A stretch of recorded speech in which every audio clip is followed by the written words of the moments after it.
A very good morning, everyone. I'm deeply honored to stand before you today and share my own journey as a woman leader. As I look back, it has indeed been a voyage of self discovery, sometimes of doubt, growth, and transformation.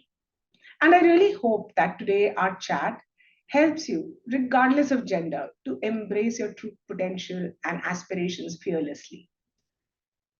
Over my journey, and more recently now, I have discovered the importance of empowering others.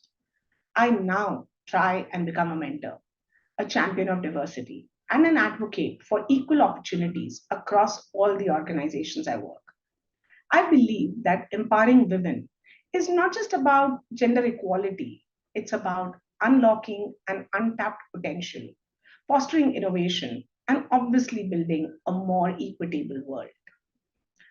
One of the most critical aspects of my journey has been undoubtedly the support of people who believed in my capabilities.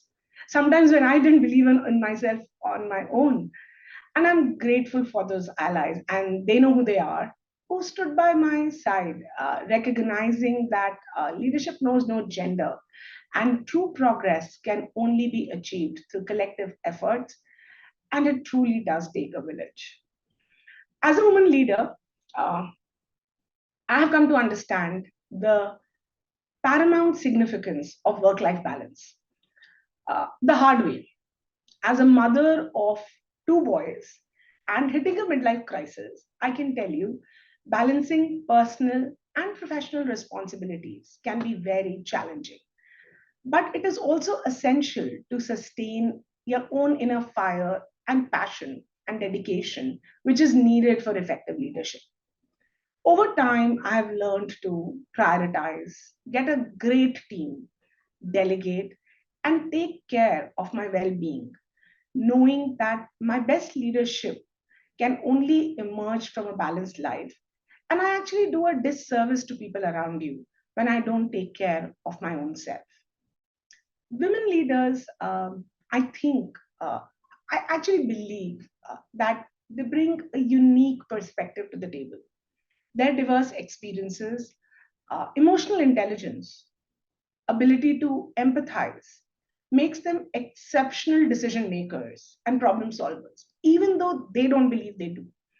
Having said that, gender is never a barrier to leadership, and it is essential to promote equal opportunities in every position and especially in leadership positions.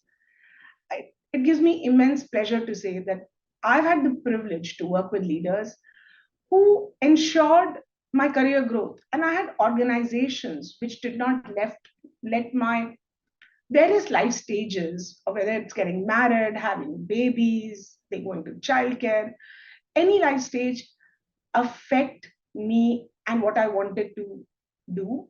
And I really strive that I do the same for my team.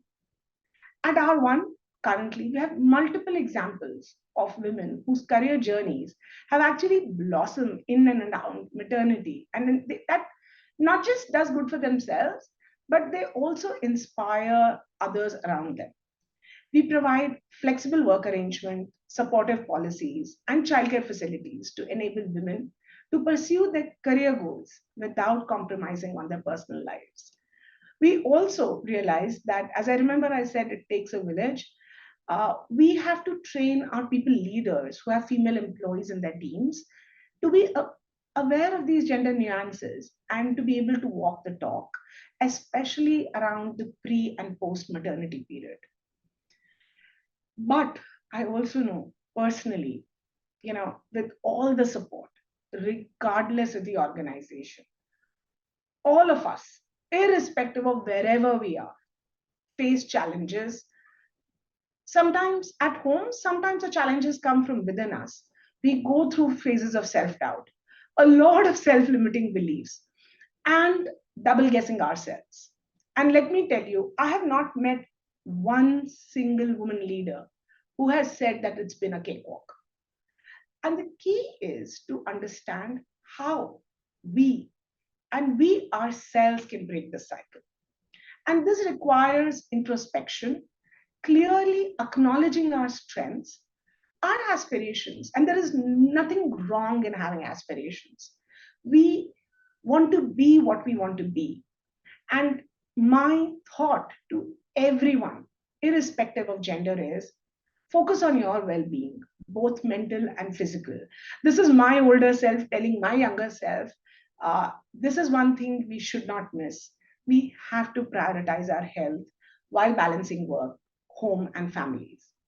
My advice to female professionals who struggle with self-limiting thoughts is, the important thing to do is just show up for yourself. Take one day at a time. We can't solve tomorrow. Let's try and solve today. Mondays are the hardest. Fridays have to be looked forward to, and it is okay. You're no lesser because of that. And it is okay to take a pause. It is also okay to make difficult choices and take charge of your life. Subconsciously, we're all wired to be completely ready and prepared for all situations. But it is also okay if you're not prepared. No one is ever prepared to be a mom. Take one day at a time. Every kid grows up. My pediatrician used to say, no child has ever given a board exam without teeth. So don't get wrapped up in baby Olympics. I feel that for every professional to be successful, prioritizing well being and setting clear boundaries is critical. Uh, for me, I think each time a woman stands up for herself, she stands up for all women. Not my quote, but I really love it. If I change tracks, I really remember, 6 years ago when I joined R1, we did not have female representation on the executive leadership team. As an India leadership team, we shared a vision, and it was backed by performance. We shared a vision to have a gender balanced leadership team and an employee base. And I'm now proud to say that we have a 50% gender balance. It doesn't happen in one day, but it takes significant strides and intention to get balanced across levels. At R1, we've committed to providing an environment where employees feel valued for the strengths they bring in and have an equal opportunity to grow and develop, feel empowered to contribute towards building a diverse and inclusive workspace. Our philosophy is to enable our employees to be yourself at R1, to be you. With the same philosophy, I think, and I'm fairly proud to say, I think we've created an inclusive environment where diverse ideas can flourish. Earlier this year, this is one of my passion projects. We launched this groundbreaking development program for our high performing women colleagues. It's called Inspire. It is a 7-month development program designed to provide holistic growth opportunities. Throughout the program, they will have access to different components like assessments, skill based learnings, coaching, networking. And the idea of having a program for women is sometimes I realized, and I remember myself, you don't put your hands up even if you have a program. So getting something unique is really nice. And every activity has been thoughtfully curated to empower participants to unlock their full potential and empower them to take the next leap in their careers. In my mind, one of the biggest hindrances for mid-career women, and mid-career also kind beautifully somehow entangles with where we need so much time for our personal lives, is taking that leap and sometimes just not having sufficient mentorship and sponsorship. And research has shown that mentors and sponsors can significantly positively impact career advancement by providing guidance, support, opportunities, and sometimes even a shoulder to cry on. But unfortunately, women face challenges in accessing these networks because I remember my younger self didn't want to ask for help. And that actually limits their ability to break through the barriers and reach higher positions.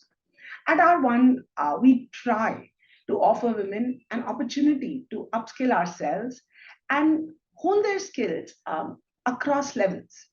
We have best in class partnership with leading institutes like IIM Bangalore and Indore, globally with Cornell and Kellogg, that provide exposure and empower our women employees with career advancement. As I reflect on my own journey, I'm humbled and grateful for all the opportunities that have come my way.